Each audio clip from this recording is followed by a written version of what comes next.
रामराम मंडळी, तुमचं स्वागत आहे माझ्या आजच्या नवीन यूट्यूब ब्लॉगमध्ये। तर तुम्ही बघू शकता की आज पिल्लू आणि मी गेलेलो नवीन पिल्लूचं आधार कार्ड बनवण्यासाठी।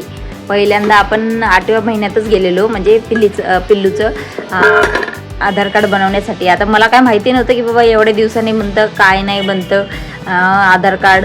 मग मी तर विचार केला की 6 महिन्यानंतर बनत असेल, आणि मग आता आधार कार्ड सेंटरमध्ये गेल्यावर कळालं की नाही असं काही प्रॉब्लेम नाही, आधार कार्ड बनलं पिल्लूचं। मग आधार कार्ड काढून घेतलं। तुम्ही आज हेच बघणार आहात। आम्ही चाललेलो आणि आता तुम्ही बघू शकताय की पाऊस बिऊस अजिबात नाही आहे।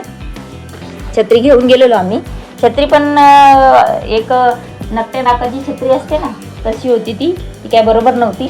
म्हणजे आपण उघडायच्या अगोदरच उघडायची ती छत्री, अशी वाली होती। पण आता काय बोलतात ना, नाही विलाज आपल्याला, अडला हरी आणि गाढवाचे पाय धरी अशी म्हण आहे ना एक मराठीत, तसं झालं आमचं। आधार सेंटरमध्ये गेलो आणि पिल्लूचं आधार कार्ड काढायचं होतं, तर त्यांनी टोपी काढायला लावली आणि बोलले की टोपी काढा व्यवस्थित। मला वाटलं ते त्या हाताची विताचे काही ठसे बिसे घेतात का काय, तर तसं काहीच नाही केलं। फक्त पिल्लूचा फोटो घेतला, एक छोटासा फोटो घेतला आणि माझाच हे घेतला, काय बोलतात, फोटो घेतला।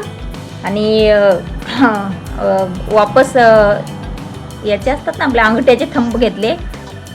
बोलले त्या साईडला तुम्ही तोंड करा आणि पिल्लू आलं पाहिजे ना फोटोमध्ये, म्हणून त्या साईडला तोंड करायला लावलेलं। बघू शकता TMCचं हॉस्पिटल आहे इथं। आम्ही रिक्षाची वाट बघत थांबलेलो, भरपूर रिक्षाला विचारलं, कुठले रिक्षा येत नव्हते। मग एक आपले मराठी काका भेटले मस्त। आणि इथं बघू शकता मागे गेलेल्या व्हिडिओमध्ये स्वामी समर्थ, स्वामींचा फोटो जर तुम्हाला येताना जाताना दिसला तर समजून जायचं की स्वामीची कृपा तुमच्यावर आहे, स्वामी तुमच्या सोबत आहेत। आता बाहेर जोरात पाऊस झालेला, दोन्ही साईडने ना आम्ही ते रिक्षाचे पडदे लावून घेतले आणि पिल्लूवरती पण झाकलं, थंडी हवा नको लागायला म्हणून। आणि पावसाचे थेंब ना असे पायाला पिल्लूच्या लागलेले पण, म्हणजे ओलं होत होतं पिल्लू, खरं सांगू का।